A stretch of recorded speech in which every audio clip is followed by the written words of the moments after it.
price of cognitive dissonance and delusion. Yeah, what's poppin'? As I always say, there ain't nothing new under the sun. So the first thing we're gonna do is we're gonna roll this minute and 24-second clip from the season finale of The Boys, and then we're gonna talk about it.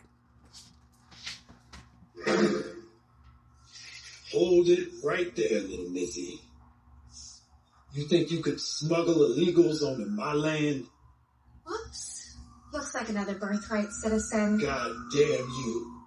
This is my home, my land, my country. Just picture. So if Indians are us, then who is these people in these pictures?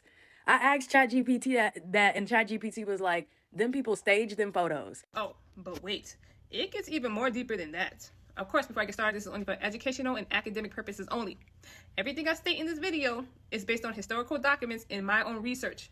Do your own research and use your own discernment. This is not misinformation, it's history through another lens. Like she said, if you was to Google Native Americans, look what shows up. For example, let's just Google the Wampanoag Indians who were part of the Algonquian Nation.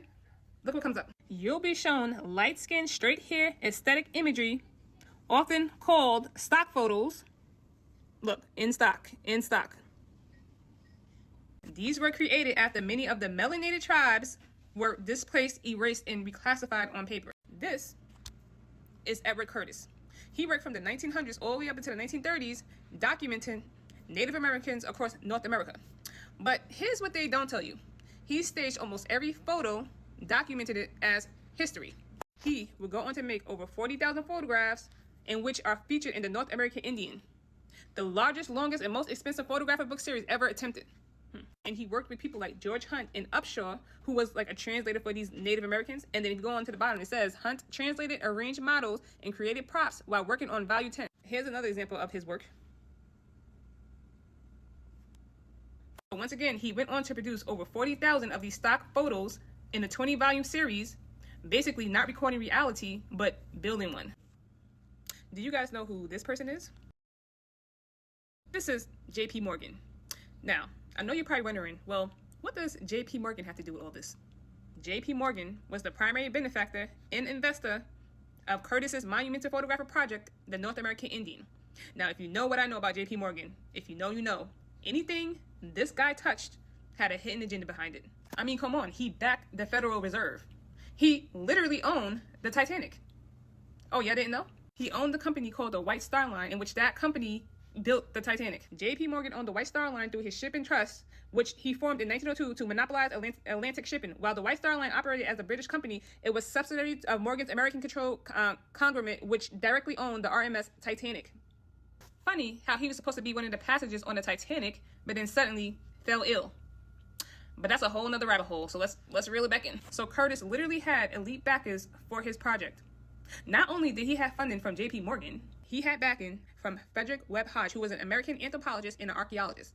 He was the one who institutionalized it as ethnology. Institutionalize it as ethnology means taking Curtis's work and stamping it with the authority of science, academia, and institutions. So his work would be received as objective truth and not subjective art. So basically giving it the government stamp of approval. And it was also forwarded by President Roosevelt.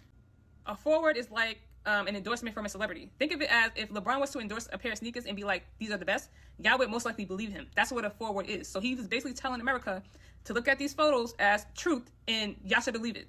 So it basically gave his whole project the president's seal of approval. So his project had 3 different backings. Institutional backing from the Bureau of American Ethnology, which Hodge made it science. Presidential backing from Theodore Roosevelt. Elite backing from J.P. Morgan, in which he agreed to fund Curtis's work for 5 years, totaling $75,000. That would equal $2.5 million today, creating 40,000 of these stock photos in a 20-volume series that got published into schools, museums, libraries, that would shape the public perception for generations. Now, I don't believe in too many coincidences.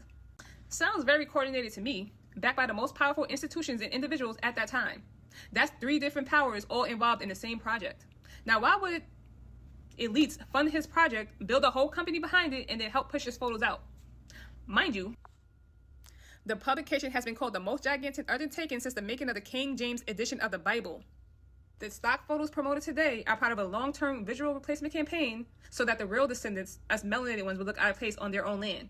And this is what we call representational genocide. The systematic replacement of ethnic diverse representations of indigenous and local populations with homogenized commercial-friendly imagery as a documented phenomenon, often described as a form of cultural erasure or the Hollywood Indian stereotype. This process involves replacing the actual, contemporary, and diverse spaces of original peoples with standardized, stereotypical, or AI-generated archetypes. Let's go down to the bottom. It says Hollywood and historical stereotypes. For decades, film and media have relied on a narrow set of stock characters. Stock photo effect. A simple internet image search for Native Americans. Notice how they put quotation marks? Frequently surfaces the same limited, hysterical, or stereotypical imagery rather than realistic, contemporary photos of individuals. Curtis didn't photograph Native peoples. He photographed a fiction, and that fiction was distributed everywhere and taught as truth. And when you erase the image of a people, you erase their claim to their land. Y'all have to understand, this was a whole systematic engine of erasure. I mean, they was coming from all angles, and this is why they was able to keep the lie going for so long. Oh, by the way, these are the real Wampanoag Indians from the Algonquian Nation.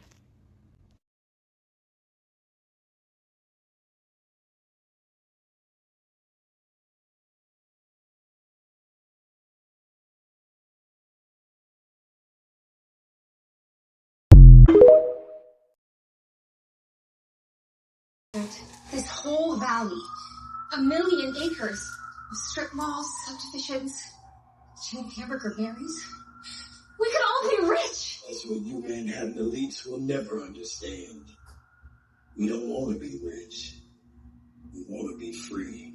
There was a paper genocide that occurred, and there was the officials in Virginia deliberately expunged the records. They destroyed the official records and most of the private records. I mean, I've got a statement that gets into the whole thing, but basically, a lot of Virginia's ruling elite claimed to be blood descendants of Pocahontas, and in their view, that meant that no one else in Virginia could make a claim that they were Native American, a descendant of Pocahontas, because to do so would mean that Virginia's ruling elite would have to be classified as all other non-whites were, which was, in quotes, and this was the law, the inferior Negroid race. This is what it was about. And with enormous hypocrisy, Virginia's ruling elite pushed policies, got them passed, and it culminated with the Racial Integrity Act of 1924. People have actually written over the records where it was put in that they were Indian, and someone went in and wrote black over it. And you can actually see in censuses from time to time where they may have been Indian in the first 3 censuses, and then the last 6 of their life they're considered black. We are the original people of this land. We have been reclassified, but we was already living here when the Spanish, when the French, when the British came here. We've been here for thousands and thousands of years, not only in America, but in Canada, in Mexico, Central America, the Caribbeans. These people took over our lands, not only in America, but Papua New Guinea, Africa, Australia, the Pacific Islands, are the original home of people that look like us.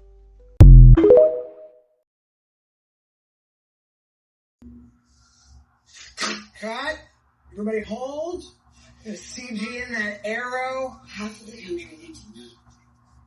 Why do I even bother?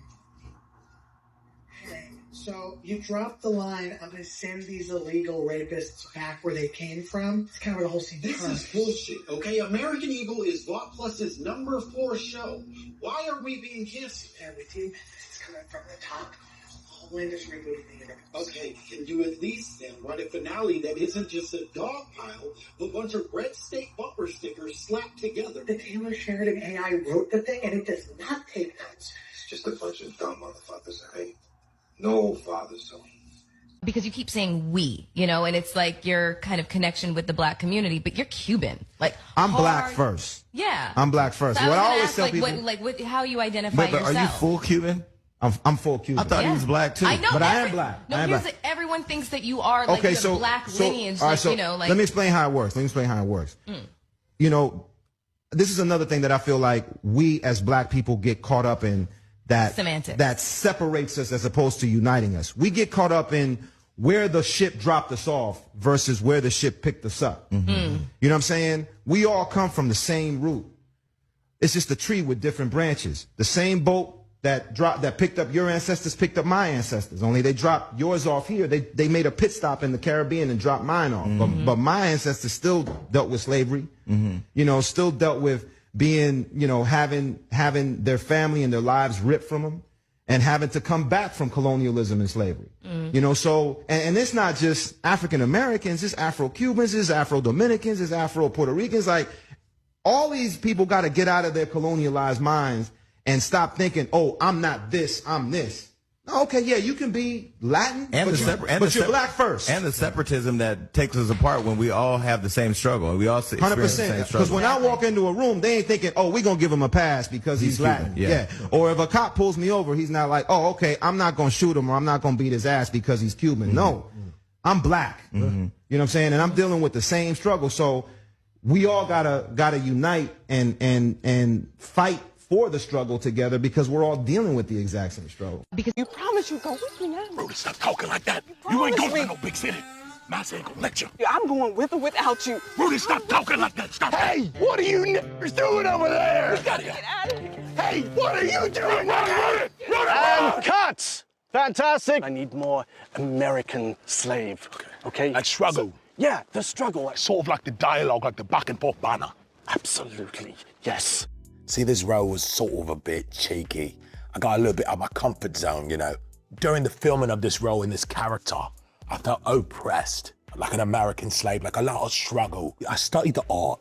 Awards. Samson, you look great tonight. How hard was it for you to change your accent? As a little boy from Manchester, I think, I struggled a bit with the dialect, right? But to really get into character for this quite astonishing role that I took on, to say the least, I put it all on the line. Samson Dubois, Samson Dubois. Samson, yo, who's the girl? Who's the girl? What's your next Samson movie? Dubois, What's your Samson next Dubois. movie? Yo, do you think your British accent gets you all the black roles in America? Samson, come on, bro. Are you serious, bro? Do you think you're better than them? Better than who, bro? Black people. Yeah. Stop. Balls and charts. Balls and charts. All right. You tell me what you saw. Most of the people that we meet, especially African Americans, they don't even know their fathers. They don't even know their fathers. It was all of them, most of them were the product of one night stand. Am I tweaking? Am I reaching? Or is this just another case of pattern recognition? Because every time something happens in society, you can always see it pop up in the arenas that certain individuals control that will remain nameless. But again, so yeah, this is how they play in your face wide in the open until you figure out who they are. And then when they do, or when you do, they play in your face a little bit more on their way out the door. So again, Tomer Capone, right? The Israeli actor who plays Frenchie in Amazon's Prime The Boys faced intense backlash and boycott calls after a 2016 interview with the Israeli outlet Net surfaced. In the interview, Capone detailed his former service in the Israeli Defense Forces, IDF, paratroopers, recounting nighttime raids, checkpoint duties, and detainment of Palestinians. The resurfaced quotes sparked widespread debate just as the show's final season was rolling out. Critics and fans circulated the comments on platforms like Instagram and Facebook, expressing outrage over his actions and his military service. Public reactions to the controversy included the allegations, in which Capone described participating in nighttime raids that involved breaking into homes, physical scuffles, and blindfolded detainees, individuals, including an 18-year-old girl. He recalled incidents at checkpoints such as blocking a father from taking his sick daughter to the hospital and systematically dismantling civilian food trucks. After that, you could very well assume or expect there were boycott calls that were promptly circulated around the internet. But There it is, ladies and gentlemen. But again, before we go, just one more thing. Fans of Amazon's show The Boys are calling for a boycott because an ex-Israeli soldier plays a French-Algerian character. Actor Tomer Capone, who plays Frenchie, previously boasted about his time in the Israeli army. In 2016, he talked about abducting an 18-year-old girl from her family home in Nablus. He also talked about working at Israeli checkpoints in territory that the Israeli army illegally occupies. There, he stopped a father and his sick daughter from crossing, as well as destroyed and stole produce from someone transporting fruit. He also briefly recalled his time commanding, where his subordinate fired a bullet at a group of children. Fans are now comparing Capone's character, Frenchie, a French-Algerian anti-hero with a heart, to Capone's actions when commanding in the Israeli army. Diabolical. Dirty work. You see how they use specific people to play in your face and dog walk you in your own house. I don't know what else to say, but it is what it is. And I purposely, at each point when the bullshit was committed, I just dropped in a little example of what you're seeing. Because remember, the original cowboys were who? The true indigenous of the land. Can't be deported, or who? Nobody found that funny? Who do you think the Manhattan elite were? Mondami, AOC maybe? And deported their families and permanently traumatized these children. These things are barbaric and they're wrong. Those families are owed reparation. I don't know, maybe just the Democratic Party. You know, the prisons for immigrants that should not exist. They should not be there for profiteering for big corporations that then channel those profits back into this administration that facilitates them. And at the end of the day, when we are back in power, one of the important things we're going to have to do is balance a number of different things that need to happen. Number one, we need defensive reform. We need to stop the things that are happening that should not be happening. We need offensive reform. We actually need an immigration system that works and recognizes the contributions of immigrants to this country and establishes legal pathways for people to come to this country and for people to be able to get citizenship when they've been a part of our communities for so long. And then we also need offensive actions around prosecutions. We need real accountability because at the end of the day, the people that have been inflicting this harm need to be prosecuted. They need to be brought before us and they need to be held account for the trauma that they have created. And we are going to have some form of reparation for the kids and the families that have been traumatized through all of this. You talked about how there's no supports for people even once they're released. We need to make sure that we are funding that kind of work to continue to provide relief.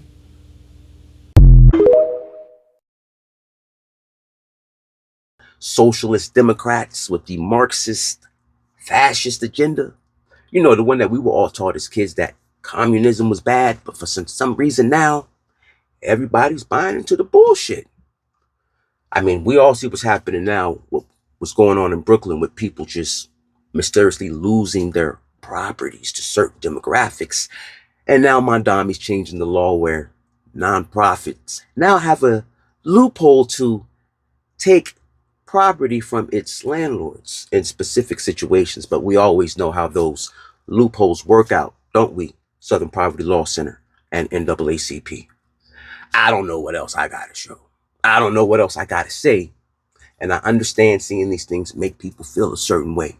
But now that my last little tribulation's over and I'm back on track, I'm about to show everybody a snapshot of my life and what I experienced, and I made sure to document all of it.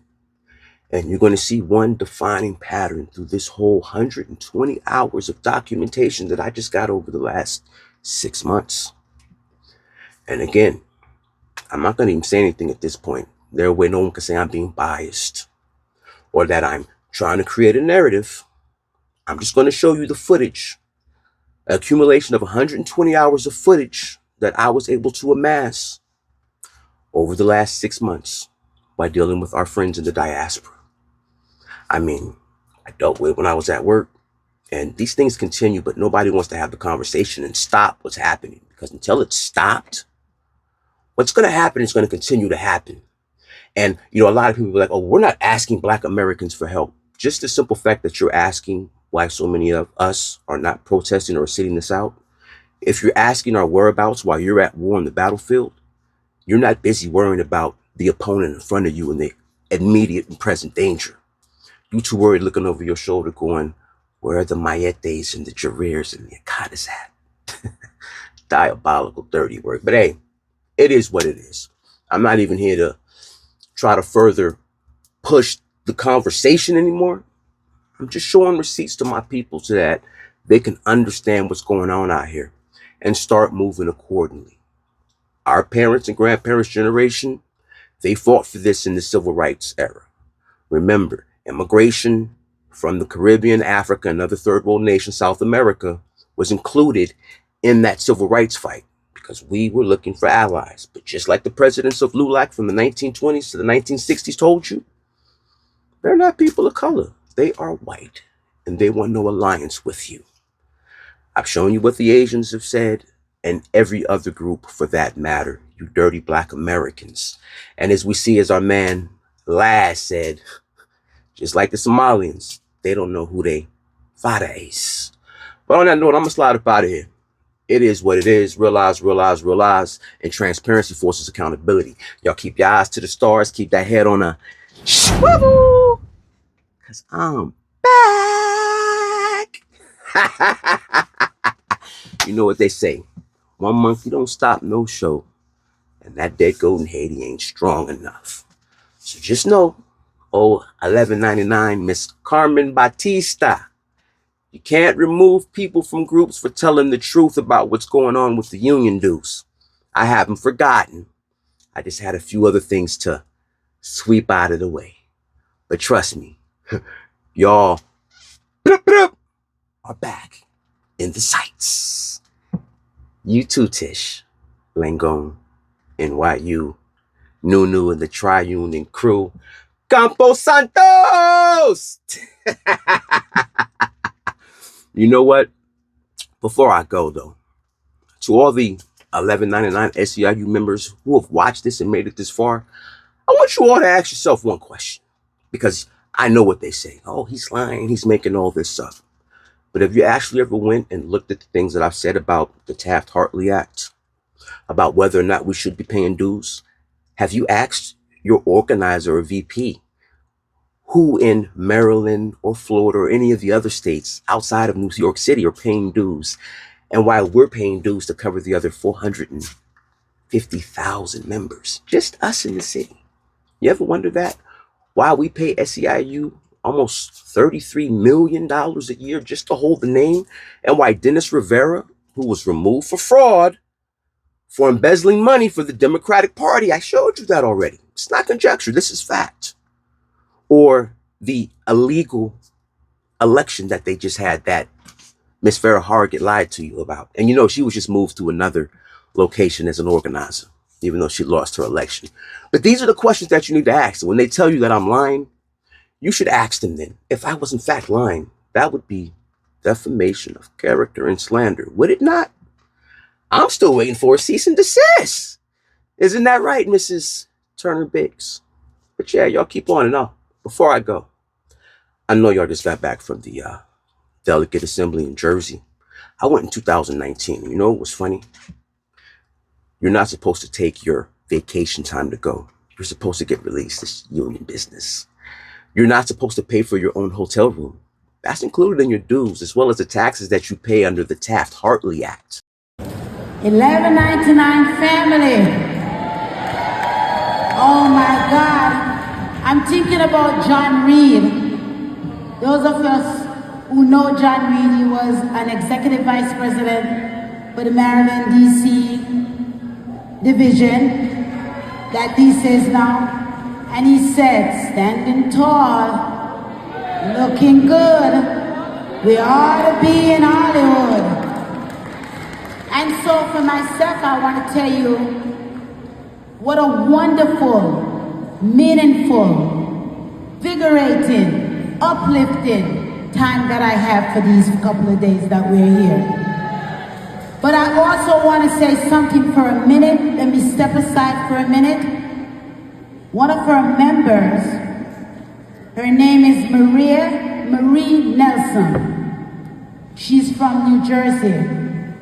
She came to the mic and she talked about her background as a Republican, and she was not able to finish her speech or not able to explain to you that she's now working with her NPO and understanding what the other side looks like, and that she's making an attempt to find herself in the center. The fact that she came here and said to you that she's a Republican, take courage. So I want you to get up and give her and let her know that we welcome all. We welcome everybody.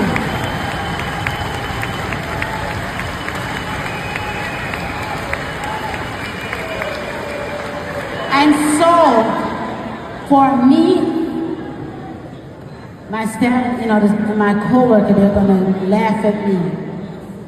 I am humble, but the one thing I ask for Veronica is what?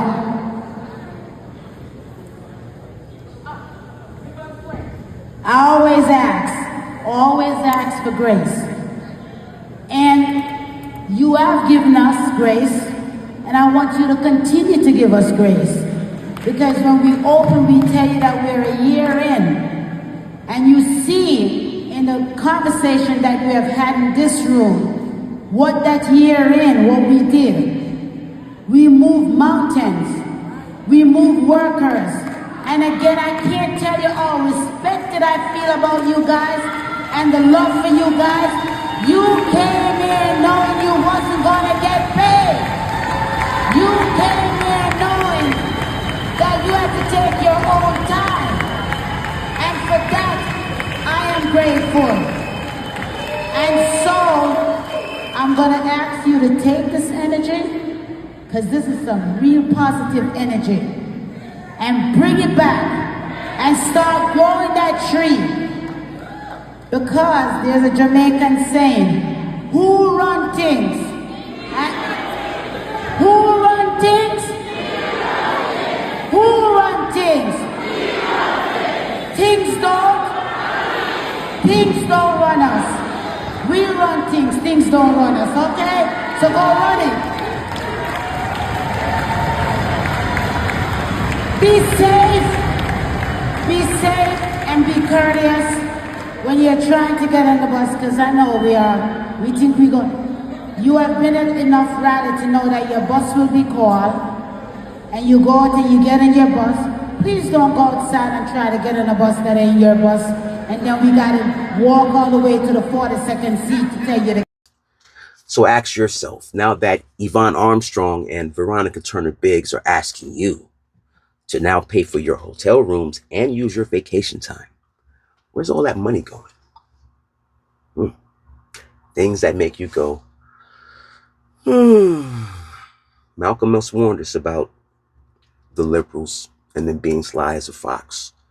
Martin Luther King said he ran us into a burning building, and the people that we looked for and asked to for allyship on every level, whether it's in politics, because now they're drafting up legislation and they're already telling you when they get back in office that there will be reparations for illegal immigrants. They're telling you that already. But remember what Kamala told you when they asked her would she do it? No, I ain't giving nothing for black people. You heard what AOC said. And your boy Trump let the cat out the bag that they don't need to do these committees to get it off. They just got to vote and cut the check. Yeah, so while you are paying for room and board, healthcare, SNAP, and everything else for asylum seekers, ask yourself one question. Has anyone ever looked up the statistics of the age range of the population of the Middle East who left and either illegally immigrated to Europe, or the United States of America in the last 5 years, you should do yourself a favor and look that up. I'm going to tell you why they're scared of delineation. Just like what you saw in Somalia. When you start looking at the figures, because you know now they're breaking it down by not just a racial group, but ethnic origin, the numbers start looking real funny all of a sudden. That dreaded 13%, the American Negro who's lazy and violent, all of a sudden the numbers start to shift when it's broken down by ethnicity. And then you see which groups within the diaspora are actually sucking up the resources and who's actually committing the crimes. And it starts to tell a different story and it starts to shift. I'm not saying that we don't have our own out there acting a fucking fool, because we definitely do. But once you start looking at the breakdown of the numbers again by ethnic group that are all considered under black, the narrative starts to change, because you know, they only black when they want to stand under the 14th Amendment and cosplay your birthright to play in your face. But when they do something great, I am Somalian, I am a Niger boy. And listen, that's fine. I'm not tripping. I'm not even mad, because honestly, you can't get mad at the person who won the lottery. But when they show you who they are, you just pay attention and act like it. Believe these people, because if the Epstein files ain't showed you nothing else, everybody is telling you and showing you exactly who they are. And even though they don't act like they can't hear or see what they're saying and doing, all you got to do is just go through your own timelines and just read it. Because I'm telling you, people need to start reading and looking at what it is that they're saying to people, that we're supposed to all be one. Because when you have black people now telling you, well, what you gonna do when all the immigrants is gone, nigga? You do understand that you sound just like what you call white supremacy.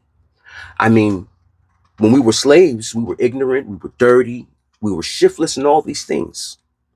Strange fruit. And the same things that we heard when we was running. Gather all of you in one place. If I could gather all of you in one place with a strap to my chest. Most of the people that we meet, especially African Americans, they don't even know their fathers. They don't even know their fathers. It was all of them, or most of them, were the product of one night stand. Dirty, what's your background? You American? Dirty black American? Wait, what? Huh? I did. A dirty black American. I sure did. Because that's what y'all are.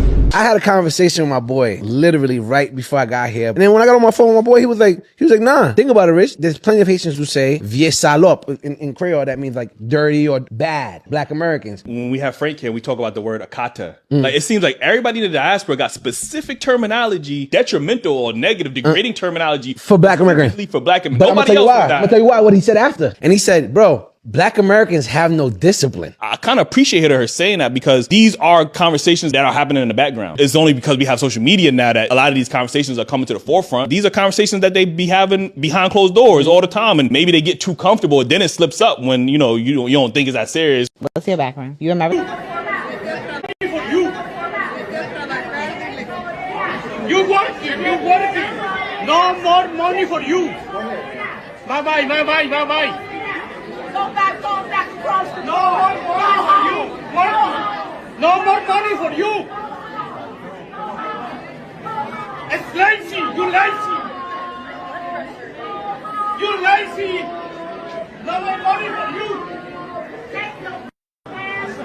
They need to know who they talking to. Don't come in this country. Lazy is crossing the border, begging for money. Oh!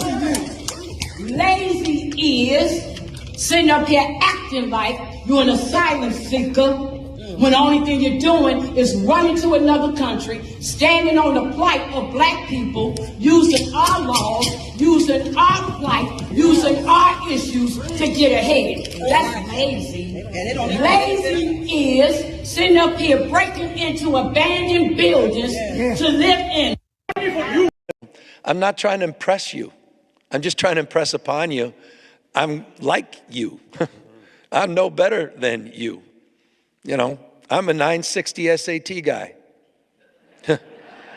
And I'm not trying to offend anyone, trying to act all there if you got 940. but literally a 960 SAT guy. I cannot, you've never seen me read a speech because I cannot read a speech. I'm not trying to impress you. Black kids growing up in the Bronx who don't even know what the word a computer is. They don't know. They don't know these things. And I want the world open up to all of them, because when you have their diverse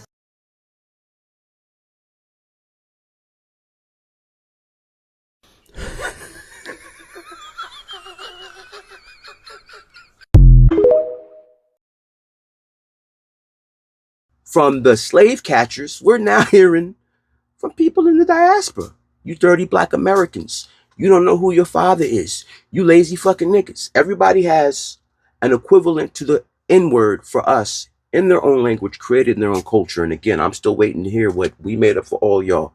And I'm sorry, but African booty scratcher was something that we all did as children.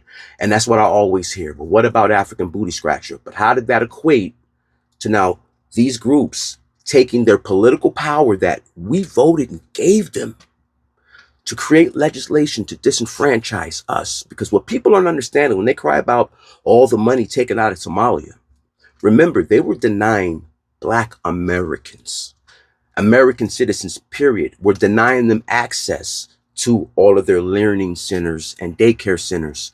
And all that money was going to Somalia, to Kenya, and a few other places. And it's been like that.